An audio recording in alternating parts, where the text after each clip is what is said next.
Pag-uusapan natin ang donasyon sa kampanya at ang pagtanggap ng milyong-milyon mula sa pribadong tao. Bakit si Senador Marcoleta lang ang nakikita ninyo? Silipin din natin ang Malacanang noong 2022. Si Pangulong Bongbong Marcos nakatanggap ng 624 at 68 milyon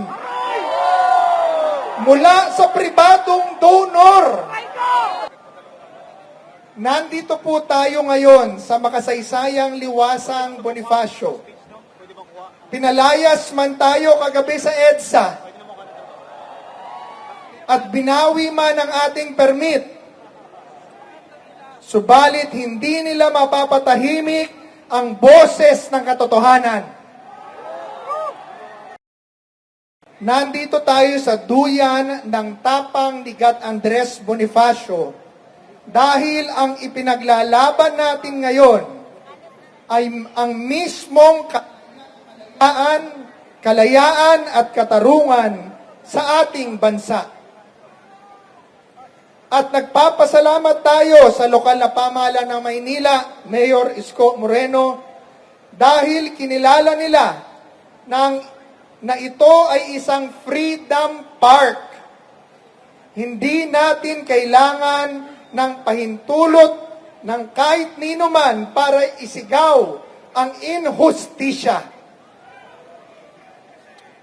Ang tunay na anomalya ngayon ay hindi ang 75 milyon pisong donasyon kay Senador Rodante Marcoleta. Ang tunay na anomalya ay ang pagkakabali-baliko at pinipilipit na pag-akma ng batas sa ilalim ng rehimeng ito. Para lang mabalanggo ang isang kritiko na nagbubunyag sa kanilang katiwalian. Bilang dating PACC chairman, alam ko ang pasikot-sikot ng batas laban sa korupsyon. Kaya pag nakikita ko ang panggigipit na ito, hindi po pwede akong manahimik.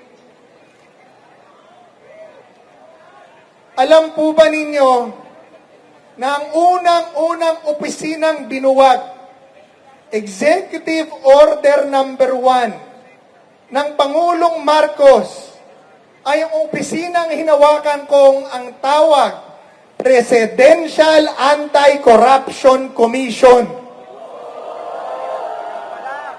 Ito ay nagpapahiwatig ng laganap na korupsyon na nakikita natin ngayon.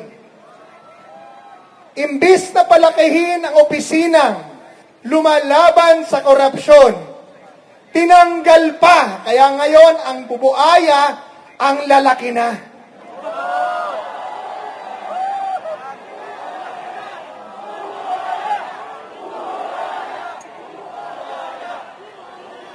Dalawang araw na po akong nakikinig at nakikibahagi sa ating pagtitipon. Pero nais ko pong ikwento ng bahagya sa inyo ang isang issue na hindi pa masyadong napag-uusapan. Suriin po natin ang batas ng tama at walang pagkiling. Sinasabi po ng ombudsman, ang plano daw po ay hindi lamang para sa ninakaw sa gobyerno. Sakop din daw nito ang pribadong pera basta nakuha sa iligal na paraan. Sige, tanggapin natin ang jurisprudence na yan.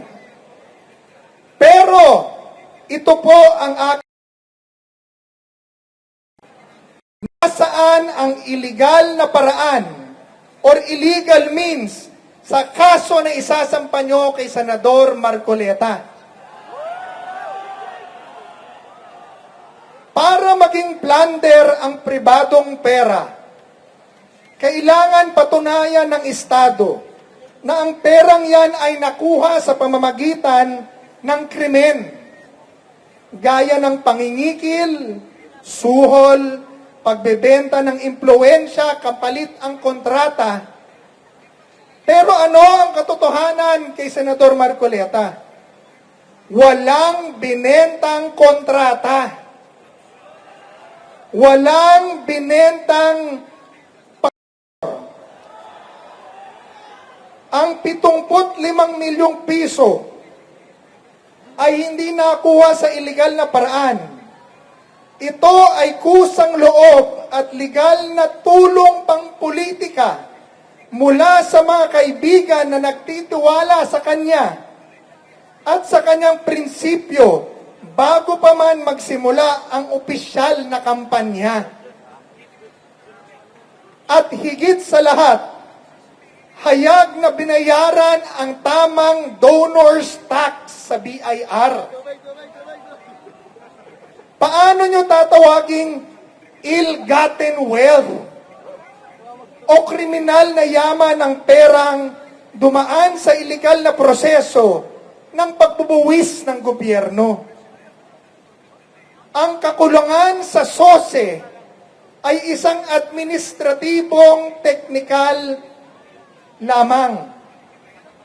Hindi yan kriminal na intensyon para sa kasong plunder or pandarambong.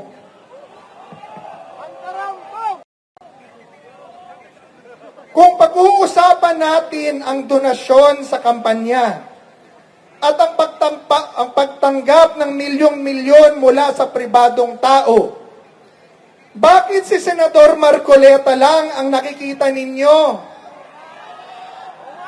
Silipin din natin ang Malacanang noong 2022. Si Pangulong Bongbong Marcos nakatanggap ng 624 million mula sa pribadong donor. At sino ang mga nag-donate? Si Secretary Anton Lagdameo, na ngayon ay Special Assistant to the President. 247.32 million pesos. Ano siya ngayon? Espesyal na assistant ng Pangulo sa Malacanang Gabinete.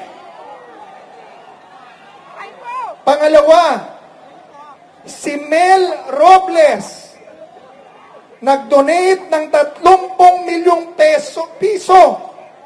Ngayon, siya ang General Manager ng PCSO. Ikatlo, si Secretary Francisco Chu Laurel Jr. nag-donate ng 30 milyong piso sa partido. Ano siya ngayon? Kalihim ng Department of Agriculture. Tanong, bakit kapag kaalyado ng palasyo ang tumanggap ng daan-daang milyong pisong pribadong pera mula sa mga negosyante, na kalaunan ay binibiyayaan ng matataas na gobyerno, tinatawag ninyong legal at hayag at malinis na donasyon? Pero kapag ang isang tapat na mambabatas tulad ni Marcoleta ang tinulungan ng mga kaibigan para sa kanyang advokasya, ginagawa ninyo ng kriminal ang kahulugan ng pagkakaibigan at tinuturing ninyo itong indirect bribery. Ito po ang mukha ng hustisya sa ilalim ng administrasyong ito. kakampi, may proteksyon. Pag kritiko, hinahanapan ng butas para makasuhan ng plunder.